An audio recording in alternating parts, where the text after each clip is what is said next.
యనమల రామకృష్ణుడు గారి అమ్మాయి బ్యూటిఫుల్ యనమల దివ్య గారు ప్రస్తుతం మనతో పాటు ఉన్నారు.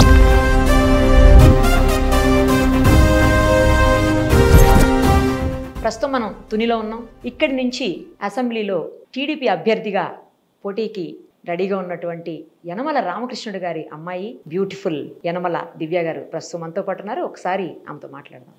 నమస్తే అండి. మీరు మంచి ఫిజిక్, హైట్, పర్సనాలిటీ అంతా కూడా లేటెస్ట్ ఉన్న పాలిటీషియన్స్ లో చాలా బాగున్నారు. నా కాంప్లిమెంట్. ఎలా సాగుతోంది election campaigning? For now everything is good and we are going in a positive manner. People are receiving us very చాలా వార్మ్త్ తోటి రిసీవ్ చేసుకుంటున్నారు. ఒక మహిళగా ఉమెన్ అంతా ముందుకు వచ్చి అమ్మ మీకే మా ఓటు, మీరు ఇంటికి వచ్చి మరి మమ్మల్ని అడుగుతున్నారు, వీఆర్ రెడీ ఫర్ యూ అని రెస్పాన్స్ అయితే it is very good. Actually వినటానికి కూడా చాలా బాగా అనిపించిందండి. దాదాపు 180,000 మందిని ఇప్పటికే మీరు కలిసి ఉన్నారు. 2 లక్షల ఓట్లు కూడా ఎక్కువ లేవు. గత కొద్ది కాలంగా మీరు కంప్లీట్గా పబ్లిక్ తోటే ఉన్నారు. అంతమందిని కలవడం అసలు 1-to-1 అనేది అమ్మో చాలా. నాకు 1-to-1 మోర్ కంఫర్టబుల్ అండి. స్టేజ్ మీద స్పీచ్ ఇచ్చే కన్నా 1-to-1 more interaction with people. అది mindset I can change. 1-to-1 కలిసి వాళ్ళ హ్యాండ్ టచ్ అవన్నీ 1-to-1 వాళ్ళ ఐ కాంటాక్ట్ ఒకటి, I maintain that eye contact. నాన్నగారు క్యాంపెయినింగ్ వస్తున్నారా లేకపోతే జస్ట్ సజెషన్స్ మాత్రమే ఇస్తా ఉన్నారా మీకు? డాడీ ఎక్కువ పబ్లిక్ మీటింగ్స్కి వస్తారు. ఇంకా 1-to-1 he hasn't started yet, but start చేస్తారు. సెకండ్ నుంచి తన ప్రోగ్రామ్ స్టార్ట్ అవుతుంది డాడీది. యాక్చువల్లీ మీ ఫ్యామిలీలో 4 సీట్లు ఉన్నాయి, 4 పాలిటీషియన్స్ గా ఉన్నారు అని చెప్పేసి ఒకటి నడుస్తా ఉంది. నిజమా? అలాంటిది ఏమన్నా ఉందా? అంటే పబ్లిక్ బయటకు వెళ్ళినప్పుడు కూడా ఏంటమ్మా ఇన్ని సీట్లు ఉన్నాయి లేకపోతే ఎంతమందికి ఇచ్చారు అని ఏమన్నా అంటున్నారా? లేదు, ఒక్కరి నుంచి కూడా నేను ఆ మాట వినలేదు అసలు. పబ్లిక్ కి వాళ్ళ ఒపీనియన్ అంతా వీళ్ళు పబ్లిక్ సర్వీస్ చేయడానికే వచ్చారు. ఆ క్వశ్చన్ అయితే నాకు అసలు ఎక్కడా రేజ్ అవ్వలేదు. మీకు అంటే డాడీకి కజిన్ వరుస అయ్యేటువంటి కృష్ణుడు గారు రీసెంట్ గా పార్టీ చేంజ్ అయ్యారు. దాదాపు 40 ఏళ్ల పైగా ఆయన ఇక్కడే ఉండి పబ్లిక్ కి అందుబాటులో ఉండి నాన్నగారి కనుసన్నల్లో అన్ని చేసినటువంటి వ్యక్తి సడన్ గా పార్టీ చేంజ్ అవటంతో క్యాడర్లో ఏమన్నా అసహనం కానీ లేకపోతే అసంతృప్తి కానీ లేదంటే అదేమన్నా నెగిటివ్ అయ్యే అవకాశాలు కానీ కనిపిస్తా ఉన్నాయా మీకు? కృష్ణుడు గారు వెళ్ళిపోవడం మాకు కొంచెం బాధాకరం. బట్ క్యాడర్ అంతా ఇంకా బలపడుతున్నారు. వాళ్ళలో అసహనం కానీ అవి ఏమీ లేవు. అసంతృప్తి కానీ లేదు, అసంతృప్తి కానీ అసలు ఏమీ లేదు. ఓకే, డాడీని డైరెక్ట్ కలవడం, వాళ్ళ ప్రాబ్లమ్స్ అవి చెప్పుకోవడము. అండ్ నాన్నగారికి ఇంకా తెలుస్తున్నాయి ప్రాబ్లమ్స్, కాన్స్టిట్యున్సీలో ఉండే ప్రాబ్లమ్స్ అవన్నీ. ఇదివరకు మీడియేటర్ లాగా ఆయన అడ్డు ఉండేటోళ్ళు. సో కార్యకర్తలు ఆర్ వెరీ హ్యాపీ. కాకపోతే ఏంటంటే ఆయన ఏమన్నా కొన్ని ఓట్లని మీ దగ్గర నుంచి చీల్చేస్తారేమో, కొన్ని డైవర్ట్ అవుతాయేమో ఓట్స్ అని కొంతమంది అంటున్నారు. అట్లాంటిది ఏమన్నా మీకు అనిపిస్తుందా? అలాంటిది ఏమీ లేదండి. పబ్లిక్ కార్యకర్తలు వీరంతా డాడీని నమ్ముకొనే ఉన్నారు. కృష్ణుడు గారిని నమ్ముకోలేదు, వాళ్ళ డాడీని నమ్ముకున్నారు. So we have strong base. ఇవాళ మమ్మల్ని చూసి వాళ్ళు ఓటేస్తారు, మా సర్వీస్ ని చూసి వాళ్ళు ఓటేస్తారు. ఎవరు ఉన్నదని కాదు, మెయిన్ డాడీ మా సర్వీస్ చూసి ఓటేస్తారు. మీకు ఒక ట్రస్ట్ ఉంది కదా, ఎప్పటి నుంచో ట్రస్ట్ నడుపుతా ఉన్నారు. ఆ ట్రస్ట్ లో మీరు కూడా డైరెక్ట్ గా పార్టిసిపేట్ చేస్తూ ఉంటారని విన్నాను. ఆ ట్రస్ట్ ద్వారా ఇప్పటికే 80,000 మందికి పైగా ఉద్యోగాలు ఇవ్వడం, కొన్ని వేల మంది పిల్లలు మెడికల్ క్యాంప్స్ కానీ పిల్లలకు కూడా బుక్స్ అలాంటివి అన్ని చేస్తా ఉంటారట. ఎవ్రీ దసరాకి వసంత పంచమికి బుక్స్ పంచడం గానీ, అండ్ జాబ్ ఫేర్స్ పెడతాము, మెడికల్ క్యాంప్స్ పెడతాము, టెంపుల్స్ అవి బిల్డ్ చేసాము, హాస్పిటల్స్ బిల్డ్ చేసాము. యనమల ట్రస్ట్ అండి, యనమల ఫౌండేషన్. యనమల ఫౌండేషన్. ఇప్పుడు దాంట్లో దాదాపు 80,000 మందికి పైగా ఉద్యోగాలు మీ నుంచి వచ్చాను. వాళ్ళలో ఎవరన్నా ఎప్పుడన్నా వచ్చి మీతో షేర్ చేస్తారా వాళ్ళ ఎక్స్పీరియన్స్ కావచ్చు, లేకపోతే వాళ్ళు ఎంత హ్యాపీగా ఉన్నారు గతంతో పోల్చినప్పుడు ఇప్పుడు ఎలా ఉన్నారు, వాళ్ళ ఫ్యామిలీలో ఎంత చేంజ్ వచ్చింది, ఫైనాన్షియల్ గా కావచ్చు లేదంటే సోషల్ పరంగా స్టేటస్ కావచ్చు, ఎన్ని చేంజెస్ వచ్చినాయి మీతో మాట్లాడుతుంటారు? రీసెంట్ గా ఐ థింక్ నిన్న అనుకుంటా ఒక తను వచ్చి అమ్మ మీ వల్లనే మాకు జాబ్ వచ్చింది, మా కుటుంబం నిలబడింది. ఒక మనిషికి జాబ్ వస్తే ఆ కుటుంబం అంతా బాగుంటది, ఆ కుటుంబం బాగుంటే ఊరు బాగుంటది. కరెక్ట్. అలాగా developing that's pyramid structure. So వస్తూనే ఉంటారు, కలుస్తూనే ఉంటారు, షేర్ చేసుకుంటారు. అలాంటప్పుడు ఏమనిపిస్తుంది? మాకు చాలా ఆనందంగా ఉంటుంది అసలు. అంటే వాళ్ళ కళ్ళలో కనపడుతుంది మాకు దట్ సాటిస్ఫాక్షన్. అది కరెక్ట్. వాళ్ళ మాటల్లో గానీ మాకు యాడెడ్ పాయింట్ అది. Correct. More to serve, give service more, ఇంకా ఎక్కువ సర్వీస్ చేయడానికి. ఎప్పుడన్నా అలాంటి వాళ్ళ ఇంటికి వెళ్తూ ఉంటారా పిలిస్తే? డెఫినెట్. డెఫినెట్ ఇవన్నీ మళ్ళీ డాడీతో పిలుస్తా ఉంటారు. పిలిచి వెళ్తా భోజనం పెట్టడం అట్లా భోజనం పెట్టడం, వాళ్ళ చేతగా ఇంకా మా తూర్పుగోదావరి మర్యాదలు వేరే ఉంటాయి కదా. వేరే అవును. డాడీతో కూడా మీరు షేర్ చేస్తారా? డాడీ ఇలా పలానా వ్యక్తి వచ్చారు, మాట్లాడారు, ఇలా చాలా హ్యాపీ ఫీల్ అయ్యాను డాడీ. నేను ఒకసారి బయటికి వెళ్ళి రాగానే మొత్తం డే అంతా డాడీ అడుగుతారు వాట్ హ్యాపెన్, ఎవరెవరిని కలిసావు, నువ్వు ఏం చేసావు, ఏం పెట్టారు అన్ని అడుగుతారు. మీ ఫ్యామిలీలోనే ముగ్గురు నలుగురికి పదవులు పోస్టులు ఇచ్చారని చెప్పేసి ఒక కామెంట్ మీ అపోజిషన్ నుంచి వస్తా ఉంది, ఒక కుటుంబానికి ఎన్ని ఇస్తారా అని చెప్పి. సో వాళ్ళకి ఏం ఆన్సర్ చేస్తారు మీరు? పబ్లిక్ సర్వీస్ నమ్ముకున్న ఫ్యామిలీ అండ్ మాకు పర్సనల్ ఎజెండా అంటే ఉండదు.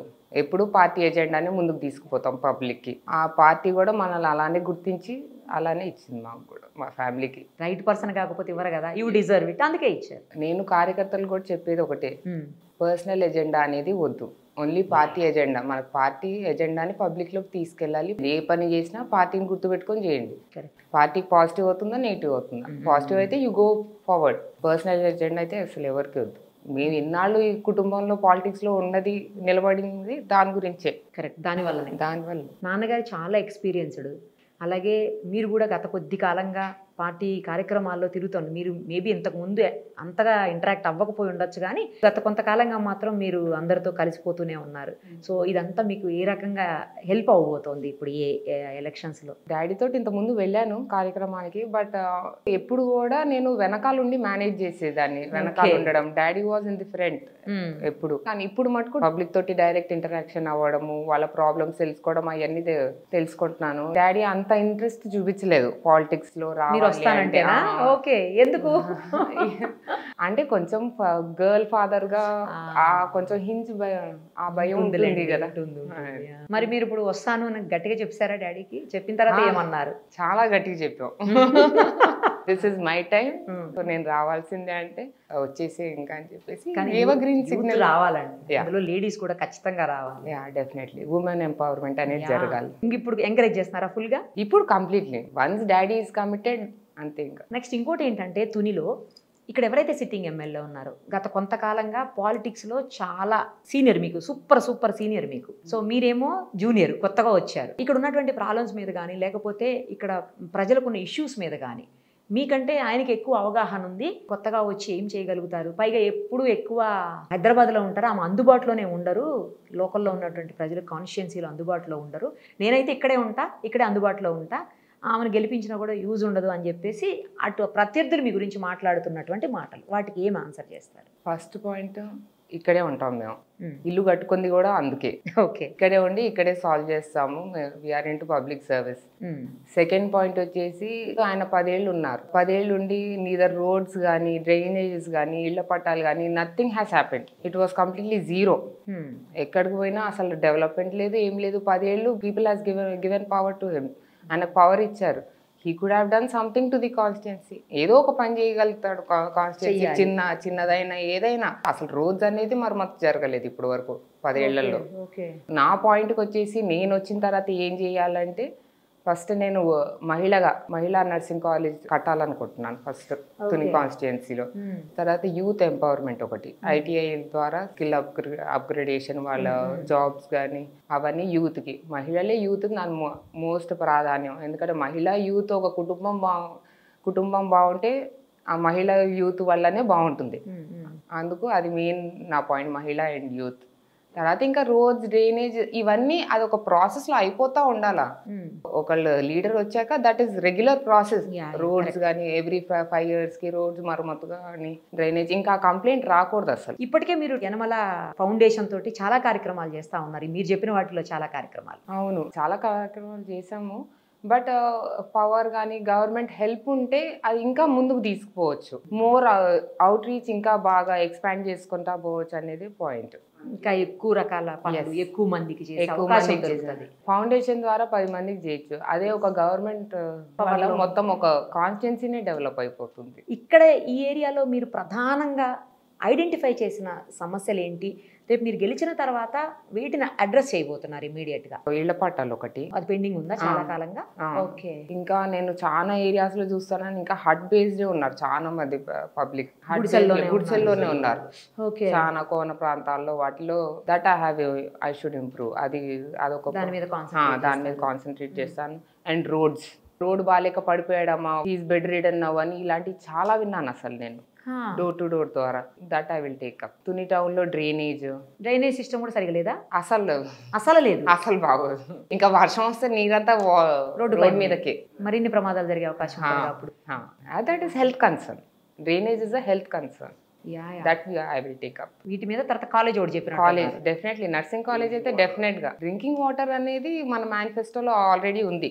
ఇంటింటికి మంచి నీరు కనెక్షన్ అనేది మేనిఫెస్టోలో ఆల్రెడీ ఉంది. సో దట్ ఆటోమేటిక్ గా ఇంప్లిమెంట్ అవుతానే ఉంటది. ఇప్పుడు లేదు, ఇప్పుడు డ్రింకింగ్ వాటర్ ఉంది కానీ కొంచెం ఏరియా వైజ్ అట్లా ఉందేమో. ఎక్స్పాండ్ అవుతా పోతుంది కదా, సిటీస్ ఎక్స్పాండింగ్, దాని ప్రకారం కూడా పెరగాలి కదా. ఇప్పుడు తుని కాన్స్టిట్యున్సీలో ఉన్న ప్రజలు యనమల దివ్య గారికి ఎందుకు ఓటెయ్యాలి అని అడిగితే ఏం ఆన్సర్ చేస్తారు? ఒక మహిళగా పబ్లిక్ సర్వీస్ చేయడానికి ముందుకు వచ్చాం. మా ఫ్యామిలీ 40 years నుంచి పబ్లిక్ సర్వీస్ లో ఉంది. ఆ నమ్మకం ఉంది పబ్లిక్ కి. ఓటు వేసి చూడండి, ఆ తర్వాత సర్వీస్ చేయకపోతే అప్పుడు అడగండి. మరి అందుబాటులో ఉంటారా ప్రజలకు? మీ ప్రత్యర్థులు ఆరోపించినట్టు హైదరాబాద్ లో ఉంటారా? లేదు, డెఫినెట్ గా ఇక్కడే ఉంటాను. I have establish my self here. నేను ఇక్కడే ఉంటాను, ఎక్కడికి వెళ్ళేది లేదు. పబ్లిక్ ని కలుస్తాను, వాళ్ళకి ఎప్పుడు అండగా ఉంటాను. నిత్యం కార్యకర్తలకి అండగా ఉండేది దివ్య. చాలా తక్కువ డిస్టెన్స్ లో దివ్య గారు రెడీగా ఉంటారు అందుబాటులో, అంతేనా? 100% ఇది ఖచ్చితంగా ప్రామిస్. సో మా ద్వారా మీరు ప్రామిస్ చేసేసారు కాన్స్టిట్యున్సీలో ప్రజలకు అందుబాటులో ఉంటాను అని. ప్రజలకు అందుబాటులోనే ఉంటాయి కదండి, 40 years మేము ఉన్నాం ఇక్కడ. అంటే వాళ్ళు ప్రధాన ఆరోపణ అదే కదా, మీరు ఇక్కడ ఉండరు, వెళ్ళిపోతారు హైదరాబాద్కి గెలిచిన తర్వాత అని. I'm not ready for negative criticism. I don't take it also. I just ignore. అంతేనా? Go ahead. ప్రజలుంటే మీ తరపున ఏముందలేండి, వాళ్ళు కదా ఫైనల్ గా అల్టిమేట్ గా జడ్జి చేయాల్సింది. అంతే. ఇప్పుడు ఫైనల్ గా ఈ ఏరియాలో ఉన్నటువంటి ప్రజలకు, అంటే తునిలో ఉన్నటువంటి ప్రజలకు లేదా ఓటర్లకు మా ద్వారా ఏం చెప్పదలుచుకున్నారు? ఒక మహిళగా మేము ముందుకు వచ్చాను. నాకు టికెట్ ఇవ్వకముందే నేను ముందు నుంచి సర్వీస్ చేసుకుంటూ వచ్చాను. ఓకే. ఇప్పుడు మన ఏవి నగరంలో పిహెచ్సి తీసుకొచ్చినప్పుడు డెలివరీ దానికి ఉండదు, ఉండవు కదా, ఉండవు. బట్ మా ఊరు ఆడవాళ్ళ కోసం వాళ్ళు ఇబ్బంది. ఎక్కడ దాకా వెళ్ళాలండి వాళ్ళు? అప్పుడు వాళ్ళు ఇంకా రావాల్సింది కాకినాడకి. కాకినాడ వచ్చి డెలివరీ చేసుకోవాల్సిందే వాళ్ళు. వాళ్ళ గురించి అని నేను పట్టుబట్టి డెలివరీ యూనిట్ తీసుకొచ్చాం. అలానే హాస్పిటల్స్ కానీ, అంటే ఒక సెపరేట్ డాక్టర్ అందరూ వచ్చేసారా దానికి? ఇప్పుడు ఇప్పుడు డాక్టర్ ఉన్నారు, వీక్లీ విజిట్స్ ఉంటాయి. టెంపుల్స్ కట్టాము.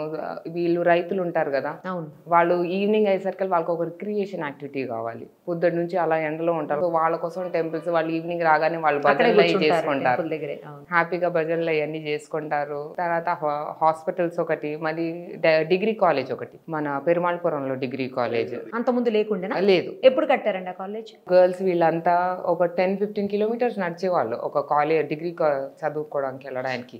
అన్నవరం కానీ అక్కడికి వెళ్ళేవాళ్ళు. సో వాళ్ళ కోసం అని పెరుమాళపురంలో లాస్ట్ 6 years బ్యాక్ ఒక డిగ్రీ కాలేజ్ కూడా కట్టించాం. సో ఇంత సర్వీస్ చేసాము. ఇదేం మాకు కొత్త కాదు, బట్ దీంట్లోకి వస్తే more service I can do. ఇంకా ఎక్కువ సర్వీస్ చేయాలనే పాయింట్ తోటే దీనికి వచ్చాము. ఇంతకుముందు అంతా వెనకాలండి ఇవన్నీ సర్వీస్ చేసుకుంటూ వచ్చాము. సో ఇప్పుడు రాజకీయాల్లో ఇప్పుడు మమ్మల్ని నెగ్గించండి, ఇంకా సర్వీస్ చేసుకుంటాం మేము ప్రజలకి. ఆల్ ది వెరీ బెస్ట్ అండి. తప్పకుండా మీరు గెలిచి అసెంబ్లీలో అడుగు పెట్టాలని మనస్ఫూర్తిగా కోరుకుంటూ థ్యాంక్ యూ సో మచ్ అండి. Thank you.